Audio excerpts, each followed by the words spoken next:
Everyone laughed when a bankrupt millionaire adopted a homeless girl who worked just to eat. He's shocked when he realizes she's a genius. Before we jump in, tell me, where are you watching from? I'd love to know. The 52nd floor had once felt like the top of the world to James Reynolds. Now, as he gazed out over the Chicago skyline from his modest apartment window, it seemed like a cruel reminder of how far he had fallen. The twinkling lights of downtown financial buildings, one of which had once borne his name, now mocked him with their distant brilliance. James swirled the amber liquid in his crystal tumbler, the last of his collection of fine whiskeys. Everything else was gone. The mansions, the cars, the yacht, the respect. All vanished in 6 devastating weeks when Victor Blackwood, his business partner of 3 decades and supposedly his best friend, had orchestrated the most elegant financial betrayal in recent memory. To empire builders, James whispered bitterly to the empty room, raising his glass in a mocking toast before taking a deep swallow, welcoming the familiar burn. The doctor's words from that morning echoed in his mind. Your blood pressure is dangerously high, Mr. Reynolds. The stress is killing you. James laughed humorlessly. Of course it was. Watching 30 years of work dissolve overnight would stress anyone to the breaking point. The nightmares had been relentless, standing in the boardroom as shares plummeted, watching helplessly as Blackwood transferred billions to offshore accounts, the pitying glances from former employees as security escorted him from the building. James Reynolds, the financial genius who had built Reynolds Financial Group from nothing, reduced to a cautionary tale. He pressed his forehead against the cool glass, his reflection revealing a man he barely recognized. At 58, his once commanding presence had withered. Deep lines carved paths from his eyes to his jawline. His tailored suits hung in the closet, replaced by a worn sweater and slacks that better suited his new station. What legacy did I actually leave? He asked himself, voice breaking in the silence of his apartment. Numbers on a screen?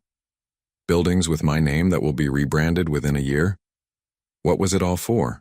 The distant wail of a siren drew his attention to the streets below, where tiny figures hurried through the first snow of the season. Real people with real lives, while he had lived in abstractions, market projections, asset valuations, risk, assessments.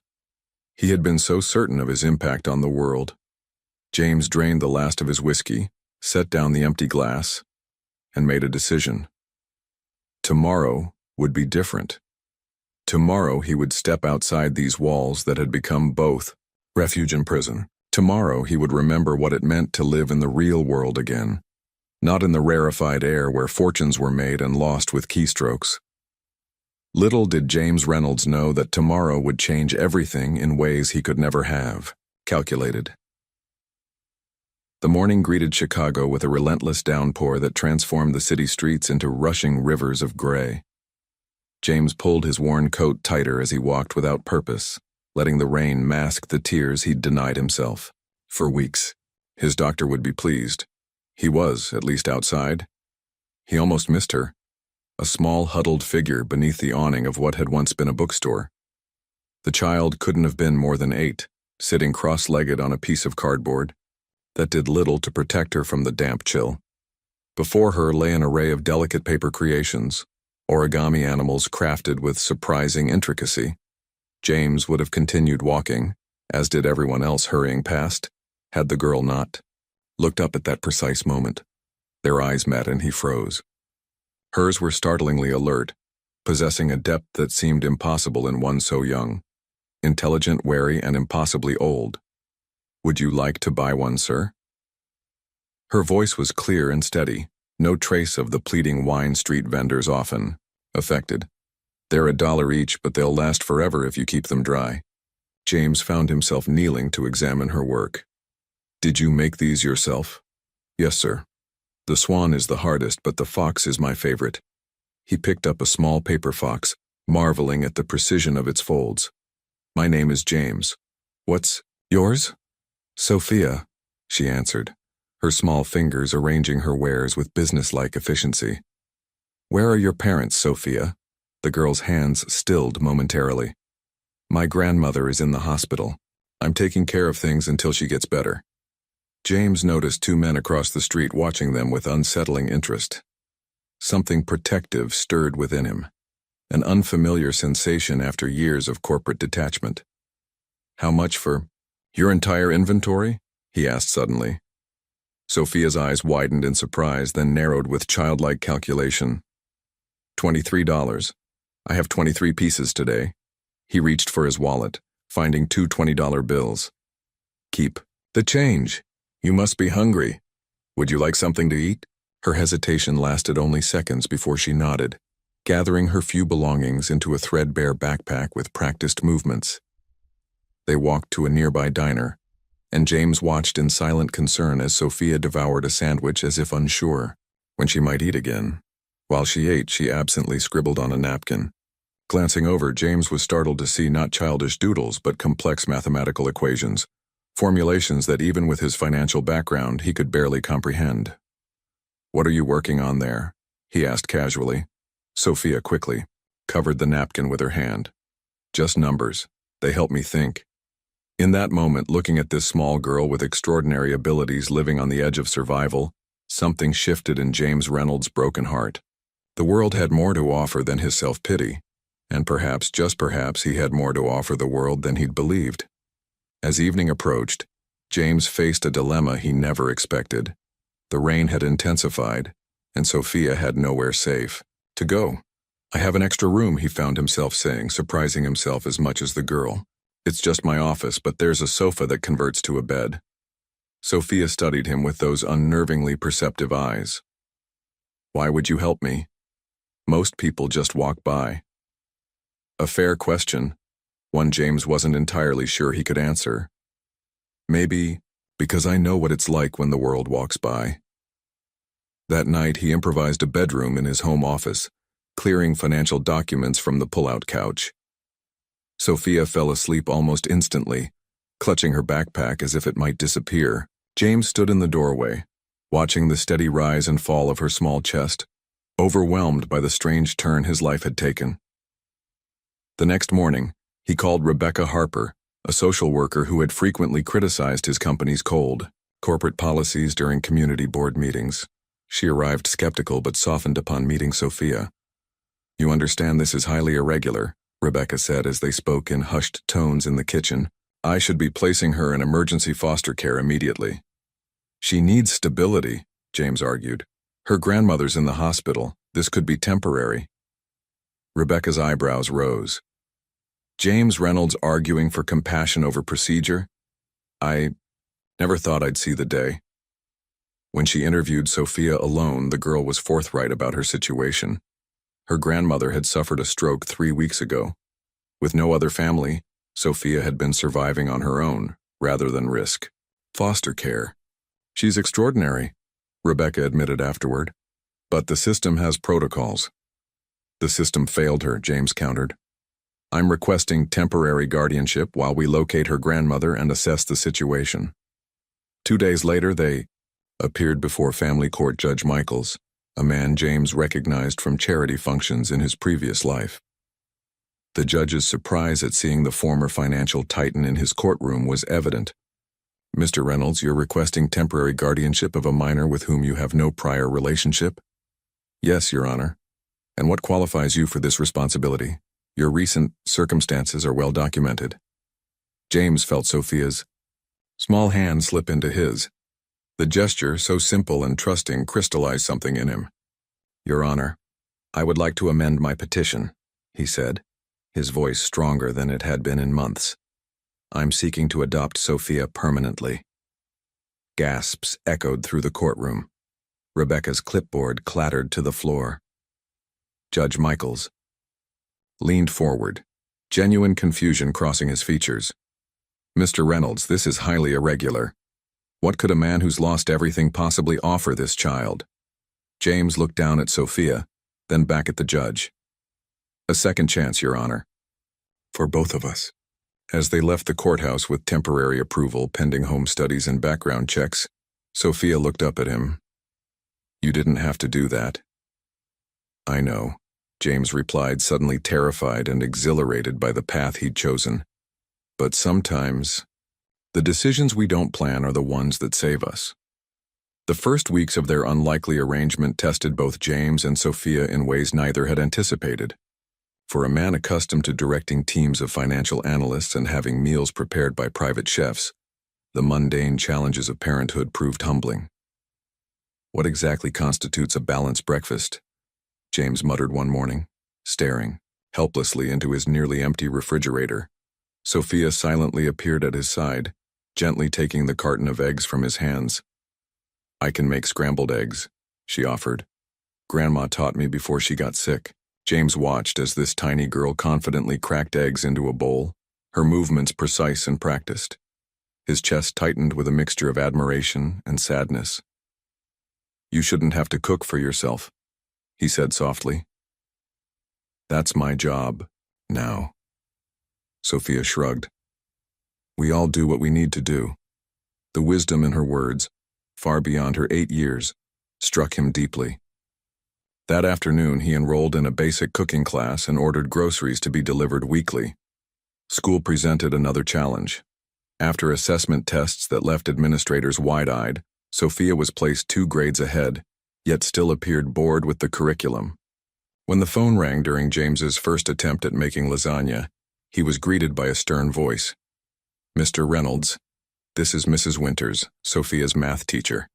We need to discuss your daughter's behavior immediately." James felt a flash of protective anger he hadn't known himself capable of. "What seems to be the problem?" "She publicly corrected my solutions during class and suggested an entirely different approach to solving the equations. It was quite disruptive."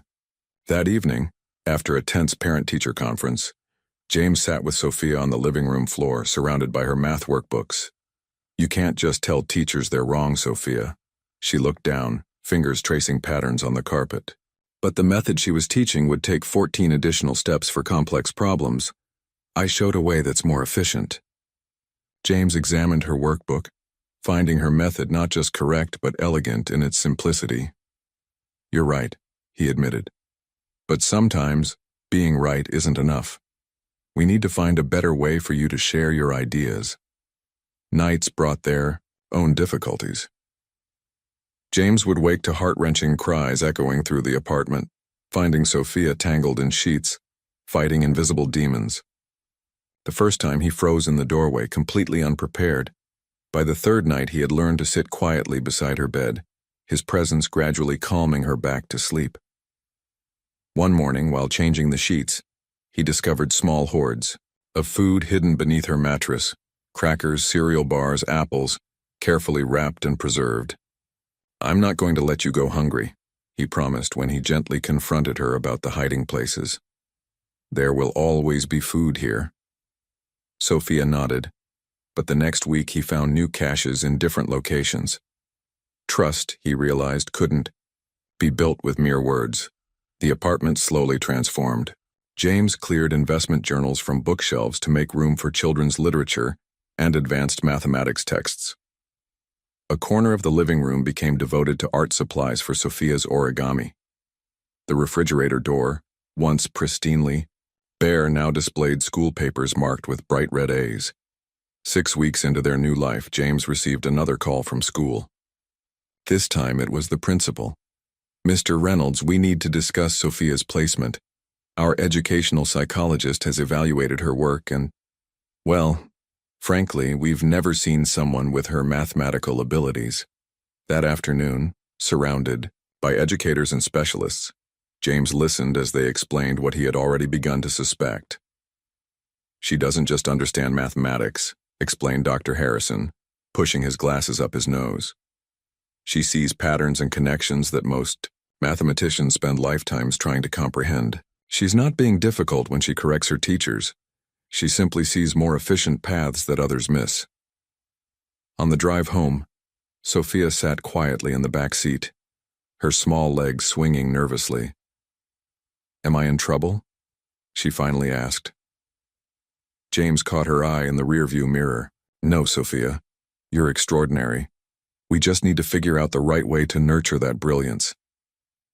That night, after tucking her in, James leaned against the closed bedroom door, overwhelmed by the responsibility he'd taken on. He had once managed billions of dollars and thousands of employees, yet nothing had prepared him for guiding this remarkable child whose mind operated on a different plane. It wasn't just about providing food and shelter anymore. It was about creating a home where a genius could safely grow. The invitation arrived on heavy cream stationery, an unexpected ghost from James's former life. The Chicago Financial Foundation was hosting its annual charity gala, an event he had once chaired. In smaller handwritten script at the bottom, "James, it would mean a lot to see you there.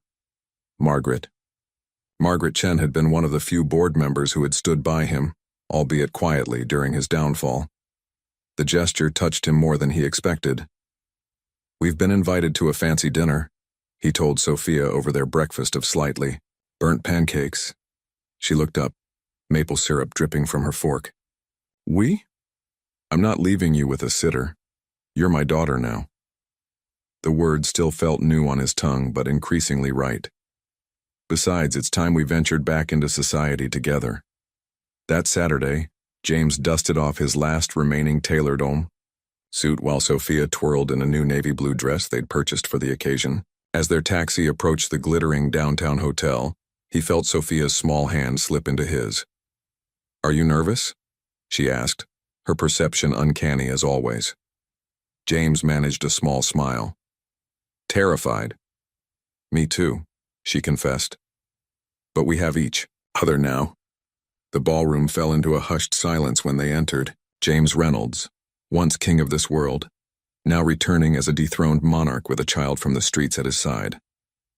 Whispers followed them like shadows as Margaret approached, embracing James warmly. "I'm so glad you came," she said before, kneeling to Sophia's level. "And this must be the remarkable young lady I've heard about." Dinner proceeded awkwardly but tolerably, until a familiar voice cut through the gentle hum of conversation. "Well, if it isn't the great James Reynolds gracing us with his presence." Victor Blackwood stood at their table, champagne flute in hand, his smile as sharp as broken glass. Though only 3 years younger than James, Blackwood looked a decade, his junior success having preserved rather than aged him. "Victor," James acknowledged, his hand instinctively moving to Sophia's shoulder. "Charity is your new business now, Reynolds?" Blackwood's eyes flicked dismissively to Sophia. "Taking in strays?" James felt his blood pressure spike dangerously, but before he could respond, the conversation around them shifted to a technical discussion of a new financial algorithm Blackwood's company was launching. "Our risk assessment model projects market vulnerabilities with 87% accuracy," Blackwood boasted to the table, "revolutionary in predicting downturns." "Your variable is wrong," came Sophia's clear voice from beside James. The table fell silent. Blackwood's smile froze. "Excuse me?" "Your risk variable," Sophia continued, seemingly oblivious to the tension. "It's underestimated by at least 40%. Your formula doesn't account for compounding factors in extended bear markets." Blackwood's laugh was brittle. "Well, isn't that adorable? Reynolds, you're teaching street urchins finance now?" Several diners chuckled nervously, but Walter Simmons, a veteran hedge fund manager, leaned forward with interest. "Actually, how did you come to that conclusion, young lady?" Sophia reached for a napkin, borrowed a pen, and quickly sketched a series of equations. Simmons studied them, his bushy eyebrows rising steadily. "Remarkable," he muttered. "She's right, Victor. Your model doesn't account for these variables." Blackwood's face flushed crimson. "This is absurd. I won't be lectured by a child." As he stormed away, Sophia's eyes remained fixed on the digital display where Blackwood's presentation still glowed. "Mr. Reynolds," she whispered, "there's something strange about those numbers." Later, as James tucked an exhausted Sophia into bed, he found himself torn between pride and concern. "You were brilliant tonight," he told her. He wasn't a nice man, Sophia observed sleepily, and his math was sloppy. But there was something else in those projections, something hidden. As she drifted off to sleep, James remained sitting at her bedside, unsettled by the evening's events. Victor Blackwood was not a man who forgot or forgave humiliation. In defending Sophia, James had potentially made a powerful enemy even more dangerous. Yet for the first time since his downfall, he had felt something long dormant stirring within him, not just the protective instinct toward Sophia, but a spark of his old analytical fire. There was indeed something odd about Blackwood's presentation, something that didn't quite add up, and no one noticed patterns better than Sophia. "This wall should definitely be blue," Sophia declared, tapping her chin thoughtfully as she surveyed James's home office. "Blue stimulates the brain." 3 months into their life together, James had finally agreed to Sophia's persistent request to transform the apartment. For too long, it had remained a mausoleum to his former life, the stark, impersonal decor of a man whose existence had revolved around boardrooms and balance sheets. "Blue it is," James agreed, rolling up the sleeves of his old Harvard sweatshirt. "And what about your room?" "Yellow," she replied without hesitation. "Like sunshine." The weekend became a whirlwind of paint cans, drop cloths, and furniture rearrangement. James dismantled his imposing mahogany desk, the last relic of his corporate throne. In its place, they assembled a simpler workstation with 2 chairs side by side, one for him, one for Sophia. "We can work together now," she explained, her small face serious. "2 minds are better than one." As James moved his remaining financial texts to make room for Sophia's growing collection of books, he discovered a box he'd forgotten, photographs and mementos he'd packed away during the darkest days of his downfall. Among them, a picture of his parents outside their modest Chicago bakery, taken long before his rise to wealth and prominence. "Is that your mom and dad?" Sophia asked, peering over his shoulder. "Yes. They worked incredibly hard so I could go to college." He ran a finger over their smiling faces. "They never lived to see how high I climbed, or how far I fell." Sophia studied the photograph. "They look kind. I think they'd be happy about us." The simple observation brought unexpected tears to James's eyes. By Sunday evening, the apartment was transformed. Sophia's room glowed with warm yellow walls adorned with mathematical diagrams she'd drawn herself. The living room, once a study in corporate gray, now featured a vibrant blue accent wall and colorful throw pillows. Most importantly, they had converted James's rarely used dining room into a dedicated learning space, with bookshelves lining the walls and a large whiteboard for Sophia's equations. That night, after Sophia had gone to bed, James sat in the newly painted living room, sipping tea instead of whiskey.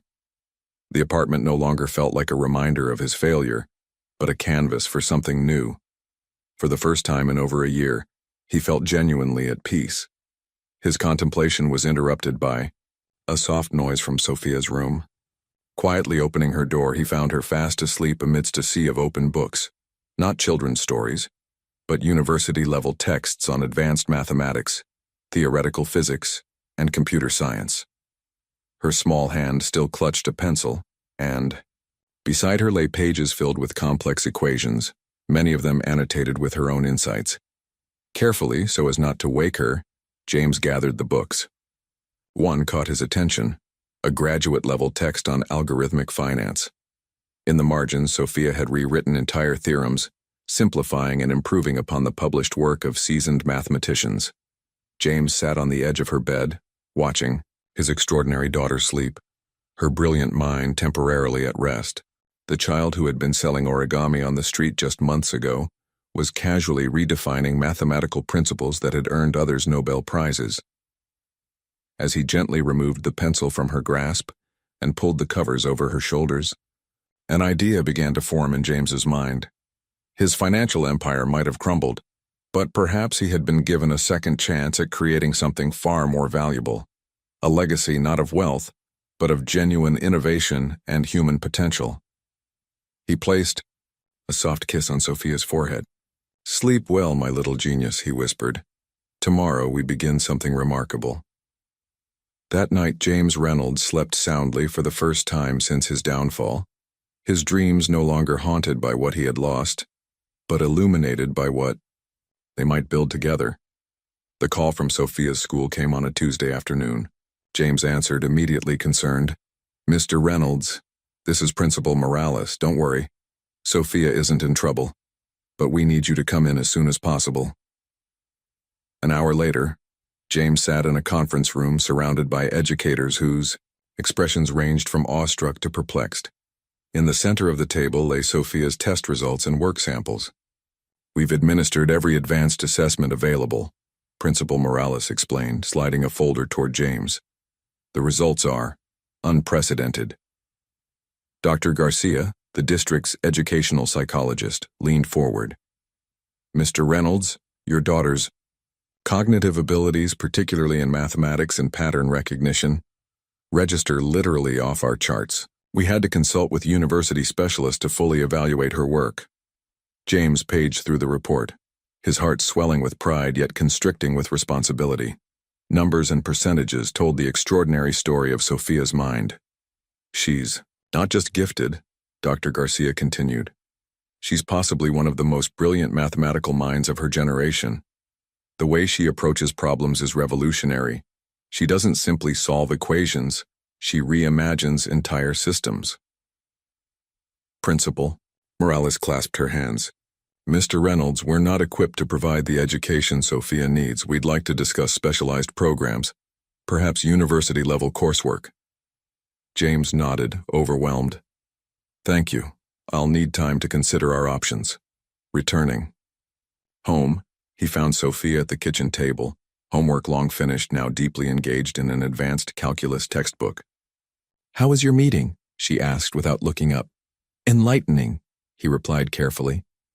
Sophia, why didn't you tell me how advanced your mathematical abilities really are? She shrugged, suddenly looking every bit the 8-year-old she was. I didn't want to be different, not more than I already am. Being different isn't a bad thing, James said gently. It was on the streets. Her voice grew quiet. Standing out gets you noticed. Getting noticed isn't always safe. A protective ache tightened James's chest. You're safe now, and your mind is a gift, not something to hide.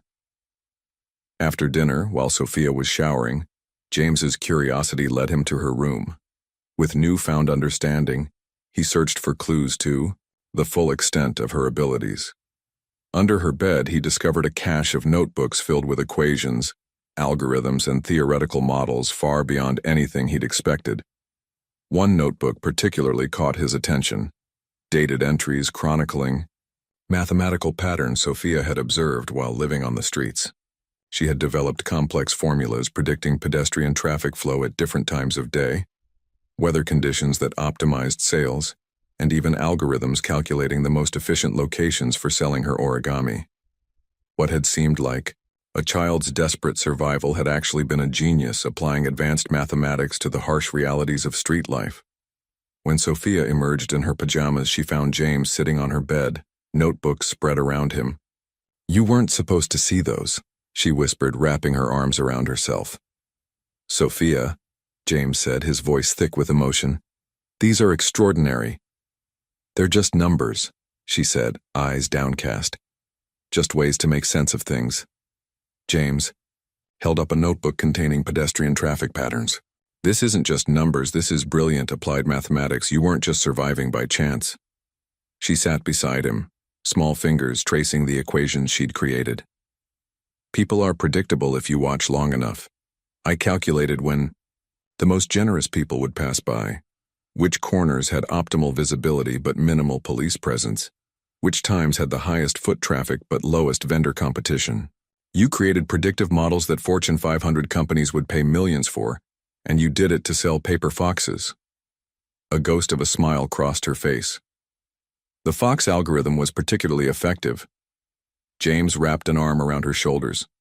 All this time I thought I was rescuing you, but your mind was already saving you in ways I couldn't have imagined. That night, long after Sophia had fallen asleep, James sat in their newly painted living room, a remarkable realization dawning. In the midst of losing everything he once valued, he had gained something priceless, not just a daughter to love, but a mind that might change the world. The true treasure, he now understood, had been hiding in plain sight all along, selling Origami on a rainy Chicago street corner. Unable to sleep, James wandered through the quiet apartment, his mind racing with possibilities for Sophia's education. From the hallway, he noticed a blue light spilling from beneath the door of their shared workspace. He hesitated, then gently pushed the door open. Sophia sat hunched over his old computer, her small face illuminated by the screen's glow. Lines of code scrolled rapidly as her fingers danced across the keyboard with practiced precision. "It's past midnight," James said softly, causing her to jump. I couldn't sleep," she stammered, moving to close the program. "Wait." James approached, resting a hand on her shoulder. "What are you working on?" Sophia bit her lip, conflicted, then sighed.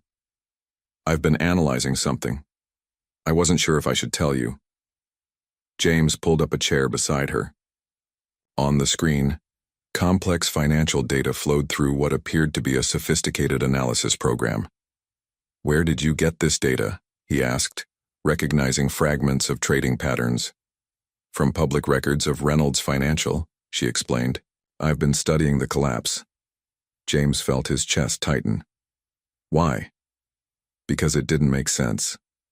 Her serious eyes met his. The mathematics wasn't logical. She pointed to the screen, where colorful visualization graphs displayed trading patterns from the months before his company's implosion. "See these patterns? They're not random market fluctuations. They're deliberate." Her finger traced a series of subtle anomalies.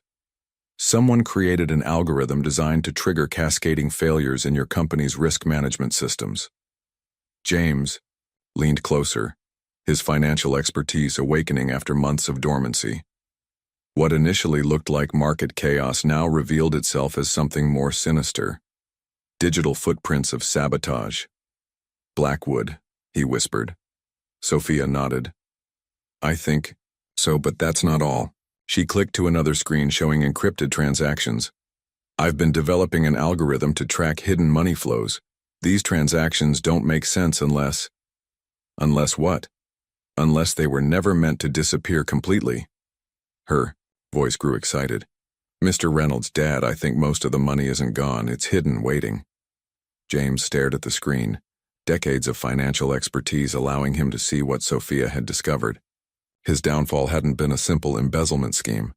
It was an elaborate shell game designed to make assets vanish temporarily, only to reappear when all investigations had concluded. "Blackwood didn't just steal the money," James said slowly. "He created a timed reemergence strategy." "Exactly." Sophia's eyes shone with the thrill of the intellectual challenge. "The algorithms are set to reconsolidate the assets in approximately 18 months, enough time for all investigations to close and attention to shift elsewhere." James ran a hand through his hair, mind racing. "How did you figure this out?" "I noticed discrepancies in the collapsed asset valuations. The mathematics didn't balance." She shrugged as if it were obvious. "Numbers always have to balance." "And you created this tracking program yourself?" She nodded. "I've been working on it at night. It still needs refinement, but it's already identified several hidden transaction pathways." James stared at his 8-year-old daughter with a mixture of awe and growing determination. The universe had a strange sense of irony. His financial empire had been destroyed by one mathematical mind, only to potentially be reclaimed by another.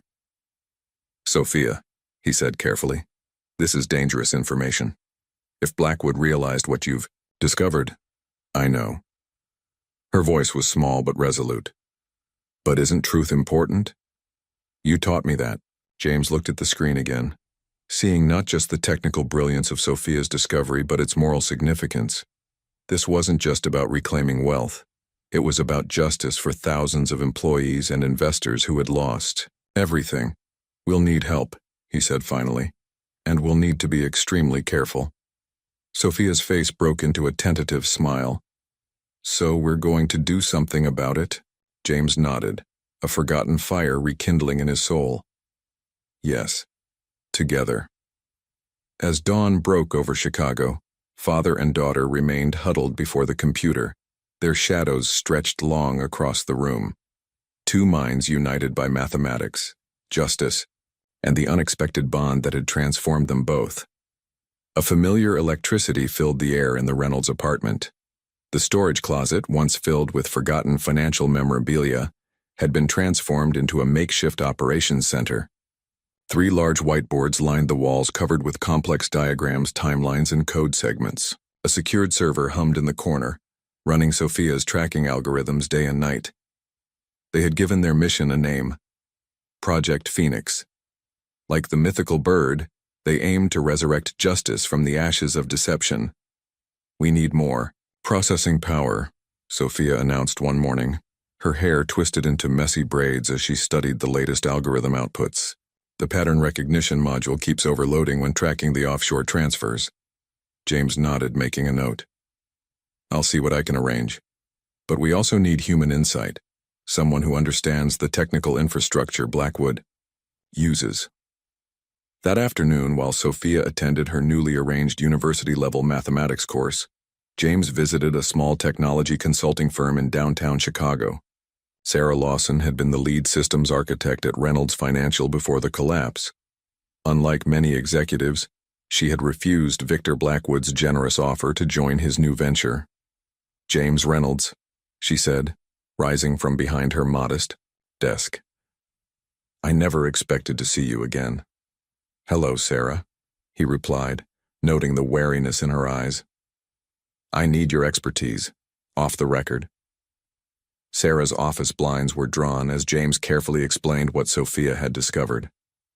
He omitted certain details, including the full extent of his daughter's genius, but shared enough to convey the gravity of their findings. So an 8-year-old girl decoded what teams of federal investigators couldn't? Sarah looked skeptical. "She sees patterns others miss," James said simply. "But we need someone who understands the systems from the inside." Sarah studied the data samples he'd brought. Her expression shifted from doubt to focused concentration. "These transaction signatures," she murmured. "They're using a modified version of the security protocol I developed before I left." She looked up sharply. "I always thought the collapse was too clean, too complete. Blackwood isn't just brilliant, he's meticulous. He would never leave loose ends." "Unless the loose ends were part of the design," James suggested. "A perfect crime with a delayed completion." By evening, Sarah had agreed to join Project Phoenix, bringing critical technical expertise and, just as importantly, a passionate desire for justice. The team now comprised 3: James with his financial acumen, Sarah with her systems knowledge, and Sophia with her extraordinary mathematical insight. Days turned into weeks as they worked to unravel Blackwood's scheme. The apartment buzzed with purpose. James found himself energized in a way that even his most successful business days hadn't matched. This wasn't about wealth accumulation, it was about righting a profound wrong. One night, as they sorted through newly discovered transaction pathways, Sophia suddenly grew quiet. "What is it?" James asked, recognizing her pensive expression. "If we succeed," she said slowly, "what happens to all those people who lost everything?" James paused, considering her question carefully. In his focused pursuit of exposing Blackwood, he hadn't fully contemplated the aftermath. "Ideally, assets would be returned to investors and former employees," he explained. "But the legal process would be complex." Sophia's fingers tapped a rhythmic pattern on the table, something she often did while thinking deeply. "What if we could do more than just expose the fraud?" she suggested. "What if we could create a system that prevents this from happening to others?" Sarah looked up from her computer. "What are you thinking, Sophia?" "The algorithm I'm developing doesn't just track hidden assets," she explained, excitement building in her voice. "It identifies the mathematical signatures of fraudulent transactions before they can cause systemic damage. With refinement, it could become a financial immune system." James and Sarah exchanged glances, recognizing the potential magnitude of what Sophia was proposing. "That would transform financial security globally," Sarah said. "But Blackwood won't go down without a fight. If he realizes what we're doing, he'll try to stop us," James finished grimly, "which is why we need to be prepared for every contingency." That Night, they established rigorous security protocols. All digital communications were encrypted. Physical evidence was stored in multiple secure locations. Most importantly, they developed emergency separation procedures in case they were discovered. As James tucked Sophia into bed, later than usual due to their intensive work, he felt a mixture of pride and concern. "Are you sure you want to continue with this?" he asked softly. "It's not too late to step back and let the authorities handle it." Sophia looked up at him, her young face solemn. "The streets taught me something important," she said. "Justice doesn't just happen. People make it happen." She squeezed his hand. "We can make it happen." James felt a surge of emotion. In less than a year, his life had transformed from despair to purpose, from isolation to family. Whatever dangers lay ahead, they would face them together. As he closed her bedroom door, his phone vibrated with a text from Rebecca Harper, the social worker who had helped with Sophia's adoption. "Need to discuss urgent matter regarding S. Can we meet tomorrow?" James frowned at the unexpected message. Throughout their operation, they had maintained normal appearances. Rebecca's regular visits had continued without incident. What urgent matter could have arisen? Little did he know that Project Phoenix was about to face its first serious threat. The cafe James chose for his meeting with Rebecca Harper overlooked Millennium Park, offering both privacy and public safety. He arrived early, selecting a corner table with a clear view of all entrances, a precaution that had become second nature since beginning Project Phoenix. Rebecca arrived precisely on time, her usual professional composure slightly frayed. Her hair was pulled back severely, and dark circles shadowed her eyes. "Thank you for meeting me," she said, settling into her chair and declining a menu. "How's Sophia adjusting to her advanced coursework?" James maintained a pleasant expression, while mentally noting Rebecca's unusual direct inquiry about Sophia's academic specifics, information he had deliberately kept vague in their regular reports. "She's thriving," he replied carefully. "What's this urgent matter you mentioned?" Rebecca's fingers tapped nervously on her coffee cup. "I've received some concerns about Sophia's living environment. Apparently there are questions about unusual activities in your home." A chill ran through James. "What kind of activities?" "Electronic equipment, irregular hours, frequent visitor, a Ms. Lawson." Rebecca leaned forward. "James, if you're involved in something that could jeopardize Sophia's well-being, our home life is perfectly appropriate," James interrupted firmly. "Sarah Lawson is tutoring Sophia in computer science. The equipment is for her education." Rebecca studied him for a long moment. "I believe you, but I need to conduct an unscheduled home visit.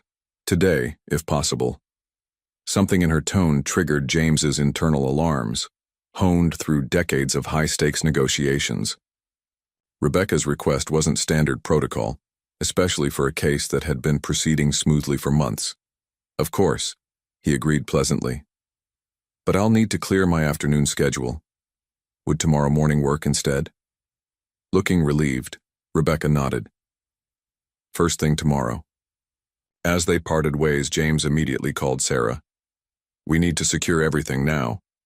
Within an hour, James and Sarah had moved all sensitive materials related to Project Phoenix to Sarah's office. Sophia, returning from her university class, quickly grasped the situation. "She's working for him, isn't she?" Sophia asked, her perceptiveness startling the adults. "We don't know that," James said, though his instincts suggested otherwise. That evening, while Sophia worked on homework in her room, James activated the small security system they'd recently installed. A discreet camera showed Rebecca Harper approaching their building 12 hours before her scheduled visit. "I knew it," Sarah whispered as they watched Rebecca skillfully pick the lock on their apartment door. On the security feed, they observed Rebecca systematically searching the apartment, photographing documents and placing what appeared to be surveillance devices in strategic locations. When she entered Sophia's room, James tensed, but she merely glanced at the sleeping child before continuing her search. "She's thorough," Sarah noted grimly. "Professional," James nodded. a plan already forming. Let's return. I want to welcome our unexpected visitor properly.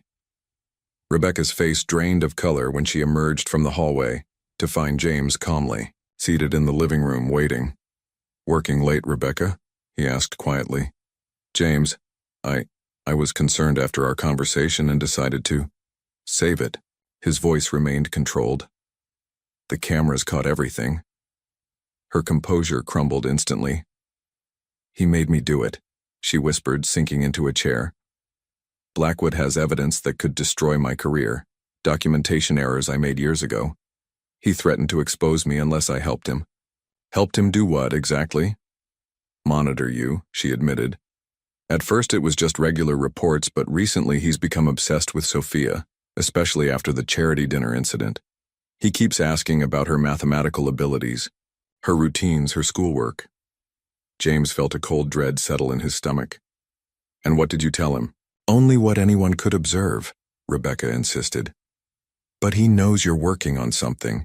He's convinced the girl knows something that could threaten him.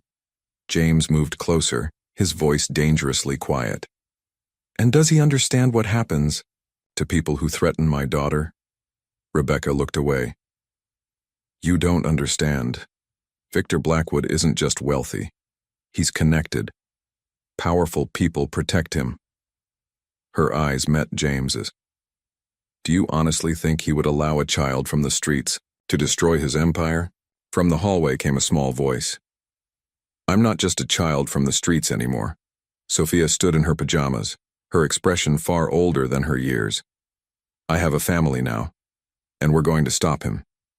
Rebecca looked between them, genuine, regret crossing her features. I'm sorry, I truly did support your adoption of Sophia, that wasn't fake. But everything since has been, James said flatly. Get out, and take your surveillance devices with you. After Rebecca left, James found Sophia in their workspace, already rebooting their secure systems on her laptop. We need to accelerate our timeline, she said without looking up. Blackwood knows we're onto him. James marveled at her composure. You're not afraid? Sophia finally paused, her small fingers resting on the keyboard. I lived on the streets. During Chicago winters, Dad. I learned that fear doesn't help, planning does. Her eyes, wise beyond their years, met his. So let's plan. That night they made 3 critical decisions. Relocate their operations completely to Sarah's secure office, develop contingency scenarios for various threats, and most importantly, move from defense to offense. Rebecca's betrayal changes everything, James told Sarah over their encrypted line. Blackwood now knows about Sophia's abilities in our investigation. Our only advantage is that he doesn't know exactly what we've discovered or how far we've gotten. So we use that, Sarah replied. Classic misdirection while we complete the algorithm. As James finally fell into a troubled sleep that night, Sophia's words echoed in his mind. I'm not just a child from the streets anymore. Indeed, she wasn't. She was his daughter, a mathematical prodigy and possibly the one person in the world capable of bringing down Victor Blackwood's corrupt empire. And that made her very, very dangerous to a man with everything to lose. The whine. Sound of splintering wood jolted James awake at 3:17 a.m. Years of corporate crisis management kicked in. He was out of bed, grabbing Sophia from her room, and moving toward their emergency exit before fully conscious. Dad? Sophia mumbled sleepily. Code. Phoenix, he whispered, the phrase they'd established for their evacuation protocol. Instantly, she was alert, reaching for the pre-packed backpack beside her bed. Heavy footsteps echoed through the apartment as they slipped out the service door to the building's back stairwell. James's phone vibrated with an automated security. Alert. Their front door had been breached by what the system classified as forced entry, multiple subjects. Sarah's waiting 3 blocks south, James whispered as they descended the stairs. Remember the plan? Sophia nodded, her small face solemn in the dim emergency lighting. Contingency 4. The night air hit them with bracing coldness as they emerged into the alley behind their building. James led them through a practiced route of side streets, constantly checking for pursuit. Finally, they reached the designated meeting point where Sarah's modest sedan idled, headlights off. "They found us faster than expected," Sarah said as they slid into the back seat. "The surveillance devices must have had remote activation capabilities." James nodded grimly. "Implement the separation protocol." Sarah glanced at him sharply. "Are you sure?" "We have no choice. Sophia's safety comes first." The prearranged safe house was a small apartment above a family-owned bookstore in an unassuming neighborhood. As dawn broke, James helped Sophia unpack the essentials while Sarah secured the perimeter. "How long do we need to stay separated?" Sophia asked, her voice steady despite the night's events. "Not long," James promised, though uncertainty gnawed at him. "I'll draw their attention while you and Sarah complete the algorithm. It's safer if they focus on me." Sophia's eyes, too perceptive for her age, searched his face. "You're not telling me everything," James sighed, kneeling to her level. "My blood pressure has been spiking again. The doctor warned me that another crisis could be dangerous. I need to know you're safe, especially if—" He couldn't finish the sentence. Sophia threw her arms around his neck. "You have to take your medication. Promise me." "I promise," he whispered, holding her tightly. The separation was harder than he'd anticipated. James established himself in a conspicuous downtown hotel, making calculated appearances that would draw Blackwood's surveillance away from Sophia. Meanwhile, she remained with Sarah, working tirelessly on the algorithm while continuing her education remotely. They maintained communication through an ingenious system Sophia had devised, mathematical problems posted on a forum for young prodigies that contained embedded messages decipherable only to someone with their specific shared knowledge. 2 weeks into their separation, the pressure finally broke James's tenuous health. During a meeting with a financial journalist, part of their misdirection strategy, crushing chest pain drove him to his knees. He awoke in the cardiac unit of Chicago General Hospital, monitors beeping steadily around him. His first conscious thought was of Sophia. Had their communication system been compromised by his hospitalization? Would she think he had abandoned their plan? With trembling hands, he reached for the hospital tablet, accessing the mathematics forum. There he found a new problem posted under Sophia's pseudonym, a complex equation that, when properly decoded, read, "We're safe. Algorithm at 87%. Don't worry about us. Focus on recovery." Tears pricked his eyes. Even separated, her brilliant mind remained connected to his. From his hospital bed, James observed 2 men in dark suits maintaining a discreet watch on his room. Blackwood's surveillance hadn't diminished with his health crisis. If anything, it had intensified. Good. That meant Sophia remained undetected. As days passed, James used his confinement productively, reaching out to former colleagues who had been similarly destroyed by Blackwood's schemes. By week's end, he had assembled a network of witnesses willing to testify once they had concrete evidence. In the quiet of night, when nurses made their rounds less frequently, James would decode Sophia's latest forum messages.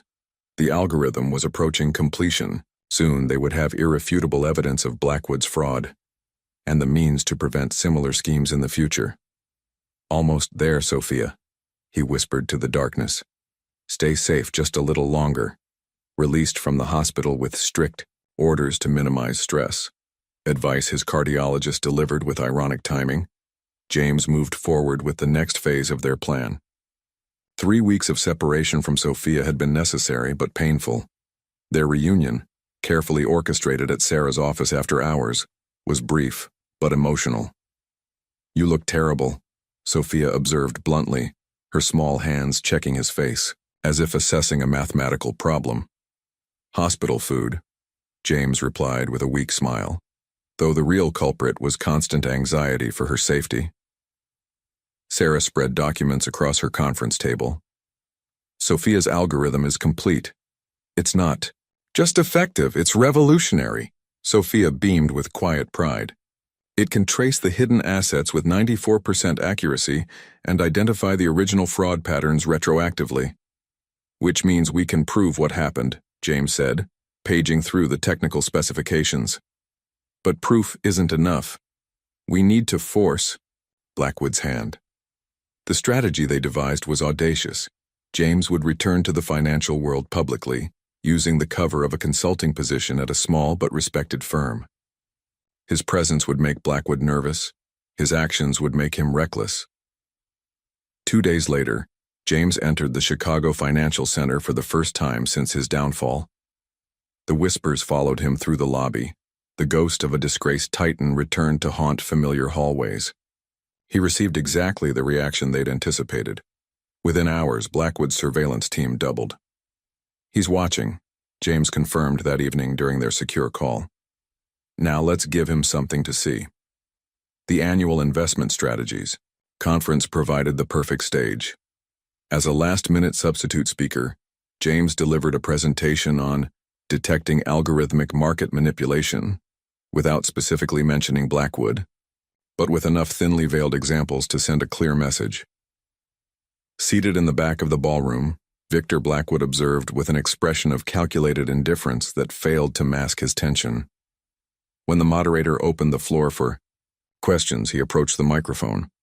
"Fascinating theories, Reynolds," Blackwood said, his voice carrying through the hall. "But isn't this a case of sour grapes? Failed executives often blame manipulation for their own incompetence." James smiled calmly, having anticipated the confrontation. "Perhaps, but the mathematics doesn't lie. When asset devaluation follows, non-random patterns consistent with programmed interventions, coincidence becomes conspiracy." He projected a simplified version of Sophia's analysis, enough to demonstrate suspicious patterns without revealing their full discoveries. Around the room, financial experts leaned forward, recognizing the implications. Blackwood's composure slipped momentarily. "You've been busy during your sabbatical." "I've had time to examine things from a new perspective," James replied evenly. "Children often see patterns adults miss." The reference to Sophia was deliberate, a message that Blackwood alone would fully comprehend. As the session ended, Blackwood cornered James near the exit. "Whatever you think you've discovered needs to remain theoretical," he warned, his voice low. "For everyone's sake." James met his gaze steadily. "Theoretical like your concern for our investors? Or theoretical like your offshore accounts?" Blackwood's eyes narrowed. "Half," he hissed. "I'll transfer half the recoverable assets to a foundation of your choosing. No questions, no prosecution. That's a generous theoretical offer. Don't be a fool, Reynolds. You have no idea who you're really up against." Blackwood glanced around, before continuing. "I can have papers drawn up tomorrow. 50% is better than nothing, which is what you'll have if you continue this crusade." The trap was set. With Blackwood now scrambling to move assets, Sophia's algorithm perfectly tracked each transaction, capturing irrefutable evidence of both the original fraud and the current attempted cover-up. That night, in their secure communication, James relayed the confrontation. "He offered half," he explained, tried to make it sound generous. "That's approximately $4.7 billion, Sophia calculated immediately. "But it's not about the money, is it?" "No," James agreed. "It's about justice and honoring a promise I made to a little girl selling origami on a rainy day." Sophia's response came in the form of a complex equation that, when solved, revealed a simple message. "I believe in you, Dad." As James prepared for bed, his phone buzzed with a text from an unknown number. "Half is generous. The alternative is devastating. Last chance." The game had entered its final dangerous phase. In the pre-dawn quiet of Sarah's office, 3 exhausted figures huddled around a conference table covered with evidence of Victor Blackwood's elaborate fraud. After weeks of separation, the complete team had reunited to prepare for what could be their final decisive move. "Let me verify I understand correctly," Sarah said, pushing her glasses up her nose. "Blackwood has offered to quietly return half the stolen assets, roughly $4.7 billion, with no prosecution, no publicity, no admission of wrongdoing." "That's the offer," James confirmed. watching Sophia as she methodically organized printouts of transaction records. Despite the late hour, her focus remained unwavering. "We could accept," Sarah pointed out pragmatically. "Take the money, establish the foundation you've discussed, help thousands of people, walk away safely." James nodded slowly. "Yes, that's an option. But it's not justice," Sophia interjected without looking up from her work. "The other half would still represent thousands of lives damaged, people who lost homes, savings, retirements." She finally raised her eyes to meet her father's. "And Blackwood would remain free to do it again." "There's also the matter of your algorithm," Sarah added.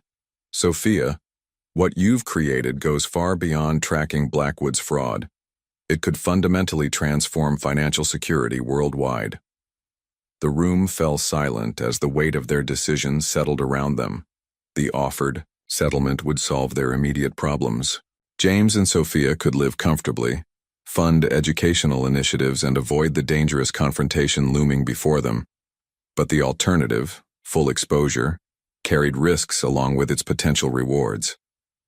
Blackwood's threat of devastating consequences wasn't empty rhetoric. He had powerful allies who had benefited from his schemes. Going public meant facing not just legal challenges but potentially physical danger. "I need to speak with Sophia alone," James said finally. When Sarah had stepped out, he sat beside his daughter, taking her small hands in his. "Sophia, I want you to know something important. Whatever decision we make, I am already immensely proud of what you've accomplished. Your brilliance, your courage, your moral clarity, they humble me daily." She squeezed his hands. "But you're worried about what happens if we refuse his offer." "Yes," he admitted. "Blackwood has resources we don't fully understand. The risks are real." Sophia considered this thoughtfully. "On the streets, I had to make choices every day. Where to sleep, who to trust, when to hide. The hardest lesson wasn't about survival. What was it about? Keeping who you are while surviving." Her eyes, reflecting wisdom beyond her years, held steady. "Anyone can survive if they're willing to become something they're not. The real challenge is surviving with your soul intact." James felt emotion tighten his throat. "When did you get so wise?" "I had a good teacher," she replied with a small smile. "A man who could have walked past a little girl selling origami but chose to see her instead." They sat in companionable silence for several minutes, the decision crystallizing between them without further words. When Sarah returned, their path was clear. "We're going public," James announced. "Full disclosure, complete evidence, no deals." Sarah nodded, not surprised. "I figured as much, but there's something else we need to consider." She opened her laptop, displaying a complex analysis of Sophia's algorithm. This isn't just a tool for exposing Blackwood. With proper development, it could become a financial safeguard, an early warning system against similar frauds worldwide. Sophia leaned forward, excitement brightening her tired eyes. "You mean implemented as an open-source protocol for regulatory agencies?" "Exactly," Sarah confirmed. "Instead of just punishing one criminal, we could protect millions of future victims." The implications were staggering. What had begun as a personal quest for justice had evolved into something with potentially global impact. Sophia's mathematical genius, born from street survival and nurtured through her bond with James, could transform the very foundation of financial security. "That would be a true legacy," James said softly. "Better than buildings with your name on them?" Sophia asked, a hint of teasing in her voice. He smiled, remembering his former obsession with emblazoning the Reynolds name across Chicago's skyline. "Infinitely better." As dawn broke over the city, they finalized their strategy.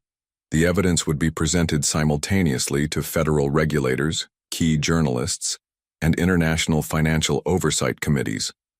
Sophia's algorithm would be offered as an open-source solution, with proper safeguards to prevent its misuse.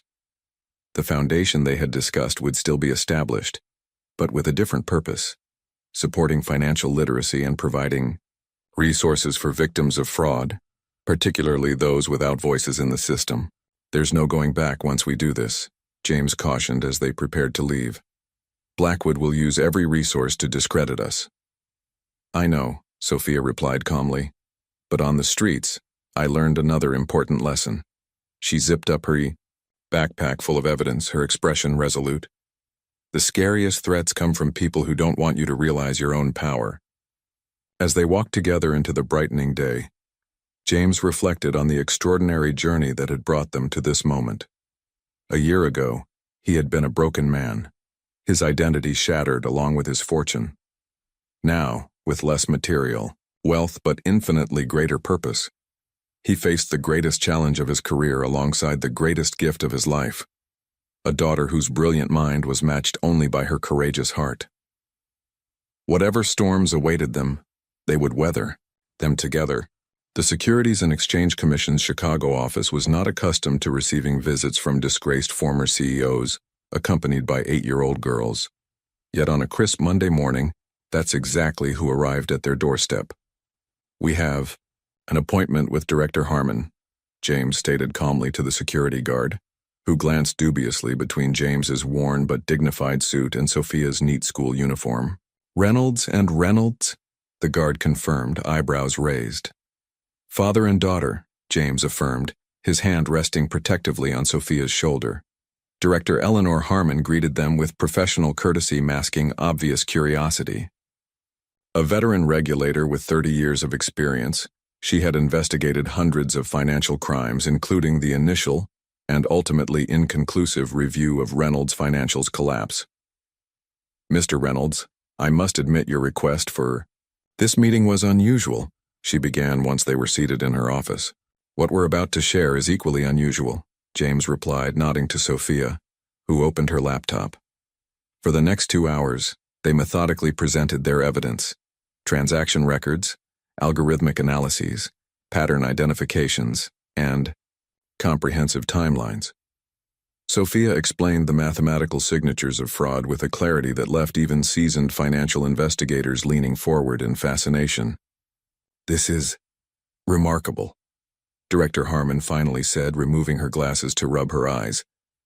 If verified, this represents one of the most sophisticated financial crimes we've ever documented. It's verified, Sophia assured her confidently. The mathematical certainty is 98.7%. Simultaneously across town, Sarah Lawson presented the same evidence to the Financial Crimes Division of the FBI, while digital packages were delivered to selected journalists at major financial publications. By afternoon, the wheels of justice were unmistakably in motion. Federal agents executed search warrants at Blackwood Capital's headquarters. Trading of related securities was temporarily suspended. Victor Blackwood's name flashed across financial news tickers worldwide. James and Sophia watched the developments from the safety of a temporary location arranged by federal authorities. As predicted, Blackwood's counterattack was swift and vicious. Former Reynolds Financial CEO launches desperate smear campaign, read one headline on a business news site controlled by Blackwood's media allies. Another questioned Sophia's existence, suggesting she was a PR invention designed to humanize a failed executive. They're saying I'm not real, Sophia observed, reading the articles on her tablet with analytical detachment. That's actually a fascinating strategy. James smiled despite his concern. How so? It indicates they can't attack the mathematics itself, she explained. If they could disprove our evidence, they would. Instead, they're trying to discredit the source. By evening, the story had evolved beyond Blackwood's ability to control. Financial analysts worldwide began examining the publicly released portions of Sophia's algorithm, confirming its validity. Statements from former Reynolds financial employees corroborated the timeline of suspicious activities preceding the company's collapse. Most damaging to Blackwood, international banking authorities had frozen suspicious accounts identified by Sophia's program, capturing billions in assets before they could be moved again. The following morning, James received a call from Walter Simmons, the veteran hedge fund manager who had witnessed Sophia's mathematical prowess at the charity dinner. Reynolds, what that child of yours has created goes beyond exposing Blackwood. Simmons said without preamble. This algorithm could revolutionize financial security. Half the firms on Wall Street are already analyzing the public components. What's your endgame here? It was the question they had prepared for, the crucial next step in their strategy. We're establishing the Financial Transparency Initiative, James explained. The complete algorithm will be released as a public resource with ongoing development, supported by a non-profit foundation. You could make billions patenting this technology, Simmons countered. We're not interested in profiting from it. The algorithm was created to protect people, not to enrich us. The street won't understand that logic. Then it's time for new logic, James replied simply. 3 days later, James and Sophia took their most public step yet, a carefully arranged interview with the respected financial journalist Maria Chen, conducted in their newly secured apartment. Some are calling this the most significant financial security innovation in decades, Maria began, her camera crew capturing the modest living room where complex equations still covered a whiteboard. Yet you're offering it freely to the world. Why? James looked to Sophia, encouraging her to answer. Because mathematics doesn't belong to anyone, she explained, her voice clear and confident. It's a universal language that helps us understand patterns and protect people. Keeping it private would defeat its purpose. And what would you say to those questioning whether an 8-year-old could really create such a sophisticated algorithm? Sophia smiled. I would invite them to examine the mathematics. Numbers don't care how old you are. As the interview concluded, Maria asked the question James had been expecting. Mr. Reynolds, many are curious. Who exactly created this remarkable algorithm? You've been careful not to take credit yourself. James looked at his daughter with unmistakable pride. A brilliant mind who taught me that true value isn't measured in dollars. Beyond that, we prefer to let the work speak for itself. By week's end, federal indictments were issued against Victor Blackwood and 6 associates. International financial regulators had implemented preliminary versions of Sophia's detection system, already identifying suspicious patterns in 3 unrelated cases. Most significantly, nearly 70% of the assets stolen from Reynolds Financial had been located and frozen, with legal proceedings underway to return funds to former investors and employees.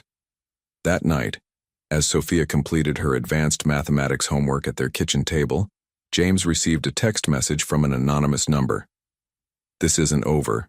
Reynolds.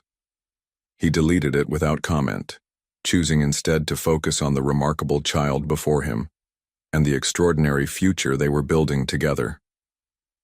1 year later, James and Sophia stood together on the sidewalk where they had first met. The winter air carried the same chill, but everything else had changed. Hard to believe it was right here, Sophia said, looking at the spot where she had once displayed her origami creations. At 9 years old now, she stood a little taller, her posture reflecting the confidence of a child who knew she was both loved and valued. Sometimes the most important moments happen in the most ordinary places, James replied, his hand resting gently on her shoulder. Behind them rose the newly established headquarters of the Reynolds Foundation for Educational Innovation. Funded with a portion of the recovered assets from Blackwood's fraud, the foundation had already launched programs for mathematically gifted children from disadvantaged backgrounds, providing opportunities that might otherwise never have existed. Victor Blackwood was serving the first year of a 15-year sentence for securities fraud, money laundering, and obstruction of justice. His empire had crumbled, but more importantly, the financial safeguards developed from Sophia's algorithm had been implemented in markets worldwide, already preventing 3 major fraud attempts. You could have just given me a sandwich that day and kept walking, Sophia observed as they made their way back to the foundation building. Most people would have. James smiled, remembering the broken man he had been, isolated, bitter, defined by his losses. I thought I was saving you, he said softly. I never realized you would save me. The lobby of the foundation featured a simple display case. Inside, carefully preserved, was the first origami fox Sophia had sold him, alongside a framed printout of the first line of code from her groundbreaking algorithm. Beneath them, a small plaque read, Extraordinary solutions often come from unexpected places. In Sophia's new advanced mathematics class at the university, professors who had initially been skeptical of a child prodigy now regularly sought her insight. The academic papers they were co-authoring promised to transform not just financial security, but computational approaches to pattern recognition across multiple fields. "Dad," Sophia said as they entered his office overlooking the Chicago skyline, "do you ever miss your old life? The money, the power, the buildings with your name on them?" James considered the question seriously. "I miss certain comforts," he admitted, "but not the emptiness that came with them. Not the person I was becoming." He looked at his daughter, this remarkable child who had transformed his understanding of wealth, success, and purpose. "What we're building now will help people long after we're gone," he continued. "That's a legacy worth having." Sophia nodded thoughtfully. "I've been working on something new," she said, pulling a notebook from her backpack. "An extension of the algorithm that could help identify children with exceptional mathematical abilities, especially in underserved communities." As she explained her latest innovation, James marveled at the journey that had brought them here. From the depths of his failure to the heights of this new purpose. From a little girl's survival on the streets to a revolutionary mathematical mind changing the world. The true treasure, they had both discovered, was never in bank accounts or corporate headquarters. It was in the transformation that happens when talent meets opportunity, when purpose replaces ambition, and when two unlikely souls find in each other exactly what they need to become their best selves.